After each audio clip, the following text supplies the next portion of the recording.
하나님이 예루살렘에 다시 은혜를 부어주시겠다 그렇게 약속하시죠. 그 약속과 동시에 회복된 하나님의 은혜를 받은 하나님의 백성들이 어떻게 살아야 될지 오늘 분명한 계명을 주고 계시는 말씀이 오늘 우리가 읽은 본문의 말씀입니다. 요약하면 19절 하반부로 요약할 수 있을 것 같습니다. 오직 너희는 진리와 화평을 사랑할지니라. 진리와 화평을 가지고 이 땅에서 살아가는 것입니다. 여러분, 오늘 우리에게도 적용한다면 어떻게 이 말씀을 적용할 수 있을까요? 우리도 하나님의 은혜 입은 자, 하나님께 은혜 입은 자, 정말 주의 은혜로 거듭난 자가 되었죠. 우리도 세상 가운데서 하나님을 믿고 하나님의 은혜를 입은 거듭난 자로 살아갈 때 그 거듭난 자의 분명한 증거를 가지고 살아야 합니다. 첫 번째로는요, 거짓을 미워하는 삶을 살아야 하는 것입니다. 거짓은 사탄이 거짓의 아비라고 말씀했습니다. 우리 안에 거짓이 있다라는 것, 스스럼 없이 거짓말을 하고 거짓말하는 이들과 함께 합력한다라고 하는 것은 우리가 사탄의 영향력 아래 살고 있다는 뜻입니다. 그러므로 아무리 작은 것이라도 거짓을 우리 마음에 품거나 그것을 말하거나 거짓을 믿게 하는 것, 그것을 반드시 심각하게 여기고 하지 말아야 됩니다. 마귀에게 문을 열어주는 것이 됩니다. 거짓은 정말 영적인 문제입니다. 그런데 중요한 것이 내가 거짓말하지 않고 진실하게 살 거야, 정직하게 살 거야, 그렇게 결단한다고 해서 진실한 자가 되는 것이 아닙니다. 진리를 알지 못하면, 정말 진리를 붙잡지 못하면 여러분, 우리도 거짓을 진실한처럼 그렇게 말하면서 살 수 있습니다. 요한복음 8장 44절에 이렇게 말씀해요. 너희는 너희 아비 마귀에게서 났으니 너희 아비의 욕심대로 너희도 행하고자 하느니라. 그는 처음부터 살인한 자요 진리가 그 속에 없으므로 진리에 서지 못하고 거짓을 말할 때마다 제 것으로 말하나니 이는 그가 거짓말쟁이요 거짓의 아비가 되었음이니라. 사탄이 왜 거짓의 아비가 되었느냐? 사탄이 말하는 모든 것이 왜 속임이고 거짓이 되었느냐? 그 사탄 속에 진리가 있지 못하기 때문이다라고 말씀합니다. 진리가 없고 진리가 그 속에 없고 진리 위에 서지 못했기 때문에 사탄이 거짓의 아비가 되었다. 여러분, 우리도 마찬가지입니다. 하나님의 진리의 말씀이 우리 가운데 깨달아지지 않고 진리의 말씀을 붙잡는 것이 없으면 내가 아무리 정직하게 살아야지, 진실하게 살아야지, 그렇게 사라지지 않는다라는 거죠. 여러분, 이단에 속한 사람들을 보십시오. 신천지 하나님의 교회, 말도 안 되는, 사람을 우상화하고 하나님처럼 섬기는 정말 말도 안 되는 그 거짓을 진실이라고 진리라고 믿고 있지 않습니까? 왜 그렇죠? 진짜 참된 진리를 모르기 때문에 거짓을 듣고도 그것이 거짓이 참이라고 믿고 살아가는 것이죠. 사랑하는 여러분, 오늘 우리가 이 땅 가운데서 어떻게 거짓을 미워하고 그리고 진실한 자로 살아갈 수 있겠는가? 하나님의 진리의 말씀이 우리 가운데 충만하게 임해야 한다라는 것입니다. 두 번째로는요, 모든 사람과 더불어 화평케 하는 자로 사는 것입니다. 모든 사람과 더불어 화평케 하는 자로 살아라.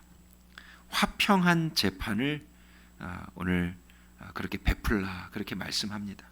마음에 서로 17절에 마음에 서로 해하기를 도모하지 말고, 다른 사람이 잘못되고 그리고 다른 사람보다 내가 더 그 경쟁에서 이겨야 되고 어떻게 해서든지 짓밟고 내가 승리를 쟁취해야 되고 내가 이겨야 되고 오늘 정말 미움과 거짓과 분노가 가득한 세상 가운데 하나님의 백성, 거듭난 자로 사는 것은 화평케 하는 자로 살 때에 그 하나님의 은혜가 증거된다라는 거죠.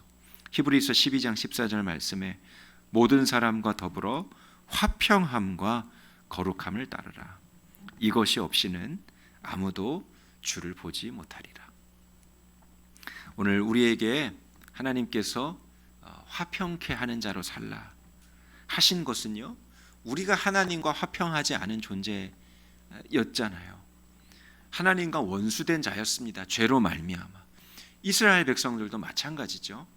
하나님의 선택된 백성들이었지만 그들이 죄 가운데 머물면서 하나님과의 관계가 깨어짐으로 하나님 앞에 심판을 받고 징계를 받고 70년이라는 고통의 시간을 보낸 것 아니겠습니까? 하나님과 영원히 원수되고 그리고 그 관계가 깨어진 채로 멸망받을 수밖에 없는 이스라엘 백성들이었지만, 여러분 오늘 하나님이 다시 은혜를 베풀어 주셨다 그렇게 말씀하잖아요. 내가 유다 족속에게 다시 은혜를 베풀기로 뜻하였나니. 오늘 15절 말씀에 여러분 이것이 얼마나 은혜입니까? 영원히 멸망받을 자로 남는 것이 아니라 하나님이 다시 은혜를 베풀어 주셨다. 다시 은혜를 베풀어 주셨다라는 것은 하나님과의 깨어진 관계가 다시 회복되었다. 하나님과 원수된 관계가 다시 화평하게 되었다. 너희가 받을 수 없는 은혜를 받았으니 너희도 이 땅 가운데 하나님의 백성으로 사는 중요한 증거가 무엇이냐? 모든 관계 가운데서 화평케 하는 자로 살아라. 하나님이 우리에게 그렇게 말씀하시는 것입니다. 고린도 후서 5장 18절에 모든 것이 하나님께로서 났으며 그가 그리스도로 말미암아 우리를 자기와 화목하게 하시고 또 우리에게 화목하게 하는 직분을 주셨다. 여러분 우리가 하나님께 똑같이 받은 직분이 있어요. 사명이 있어요. 그게 뭐냐? 모든 사람과 더불어 화평하고 화목해 하는 자로, 화목해 하는 직분을 우리에게 주신 겁니다. 우리의 가정 안에서 남편과 아내와의 관계, 자녀와의 관계 깨어질 수밖에 없고 분쟁할 수밖에 없고 갈등할 수밖에 없는 그런 관계 가운데 있을 때 여러분, 저와 여러분에게 주님이 주신 직분, 화평케 하는 직분, 화목하게 하는 직분. 우리 교회와 이웃과의 관계에서도 마찬가지입니다. 분쟁하고 갈등할 수밖에 없는 상황 가운데 있다 할지라도 여러분 하나님을 믿는 우리가 감당해야 될 직분은 화목하고 화평하게 해야 할 직분이 있다는 것입니다. 여러분 그것을 통해서 하나님이 살아계시고 하나님이 진리의 하나님이시고 주님이 사랑의 하나님이신 것이 나타나고 증거되기 때문인 것입니다. 오늘 20절부터 23절까지 말씀에 보면 다시 하나님의 은혜를 받은 이 예루살렘에 정말 주님의 복이 임하고 주님의 은혜가 임하고, 그리고 오늘 주님이 이스라엘 백성들에게 주신 그 계명, 진리와 그리고 화평을 사랑하라. 진리와 화평을 사랑하는 그 하나님의 백성들을 통해서 어떤 일이 일어나게 될 것이냐? 20절에 다시 여러 백성과 많은 성읍의 주민이 이곳으로 오게 될 것이다. 21절에 이 성읍 주민이 저 성읍에 가서 이르기를 우리가 속히 가서 만군의 여호와를 찾고 여호와께 은혜를 구하자 하면 나도 가겠노라 하겠다.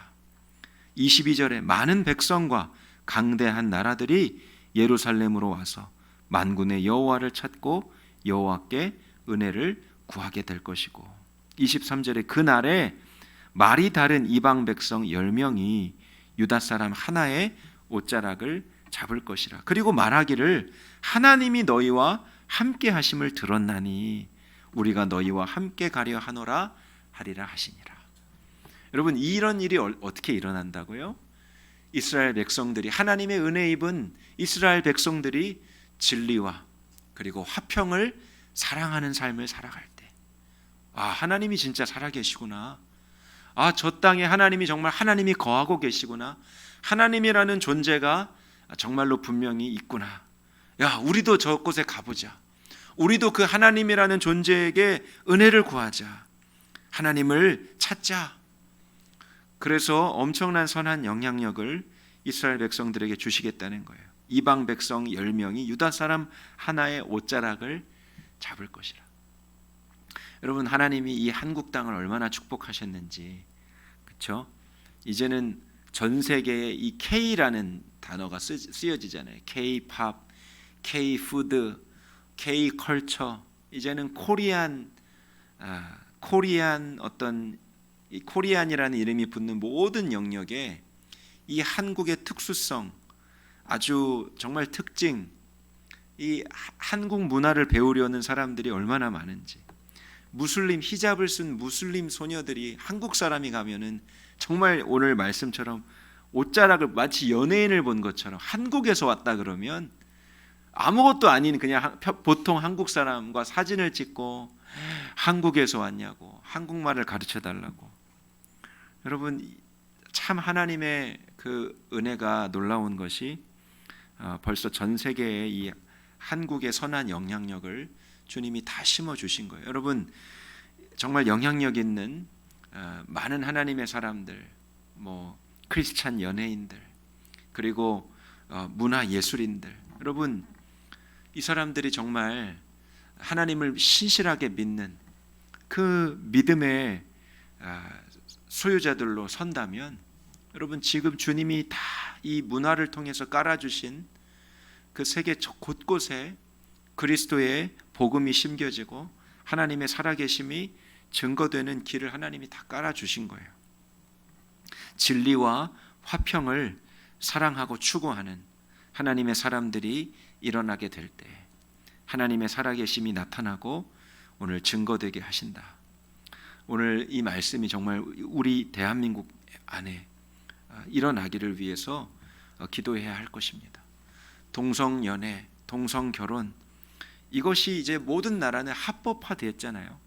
오히려 그것을 따르지 않는 나라는 미개한 나라, 정말 아주 법적으로 그리고 그 국민성이 쇠퇴한 나라라고 그렇게 무시를 당하는 세상이 되었잖아요.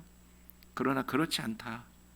정말 가정의 가치가 무엇인지, 생명의 가치가 무엇인지, 그것을 역으로 다시 전하고 전파하고 진짜 진리가 무엇인지 그것을 전파하는 그런 나라가 이 한국 땅이 되기를, 하나님의 살아계심을 나타내고 증거하는 나라가 이 한국 땅이 되기를, 하나님의 진리와 화평을 사랑하는 나라가 되어서 주님의 살아계심을 증거하는 나라가 되기를 오늘 깨어서 기도하는 정말 주의 백성들의 기도를 통해서 하나님이 그 일을 이루어 주실 줄 믿습니다.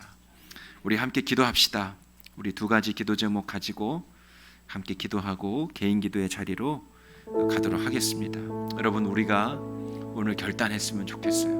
오늘 여기 모인 우리 10명 하나님의 거룩한 백성들, 여러분의 삶의 자리에서 오늘 우리가 결단했으면 좋겠어요. 하나님, 제가 진리와 화평을 사랑하는 자로 하나님 서겠습니다. 제가 하나님께 다시 은혜 입은 자이고, 하나님 회개하여 거듭난 자인데, 하나님 거듭난 자의 분명한 삶의 증거가 있기를 원합니다. 거짓과 위증과 사기와 불의가 가득한 세상에서 하나님 정말로 진실한 입술로 진리만을 말하게 하시고, 그리고 모든 곳에서 화평케 하는 직분을 감당하는 자로 살게 하여 주시옵소서. 함께 기도하겠습니다.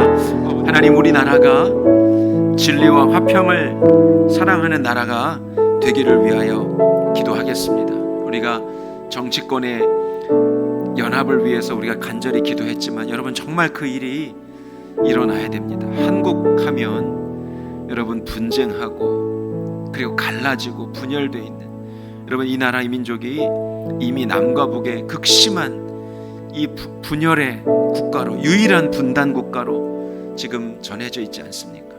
여러분, 그 정말 악한 영적인 흐름이 계속해서 이 나라를 묶고 있는 것입니다.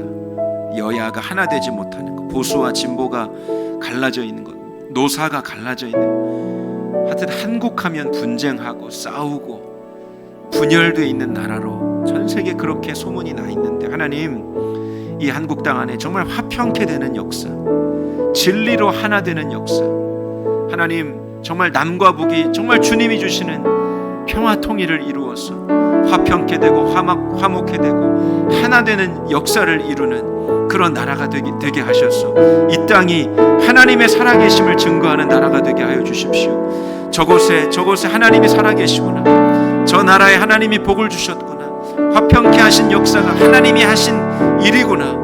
이 대한민국을 통해서 또 남과 북의 통일을 통해서 하나님 분열되어 있고 분쟁되어 있는 모든 곳에 하나 되는 역사를 통하여 하나님의 살아계심이 만방에 증거되는 하나님 그러한 나라가 되게 하여 주시옵소서. 우리 주의 이름을 한번 부르시고 기도하고 돌아가겠습니다.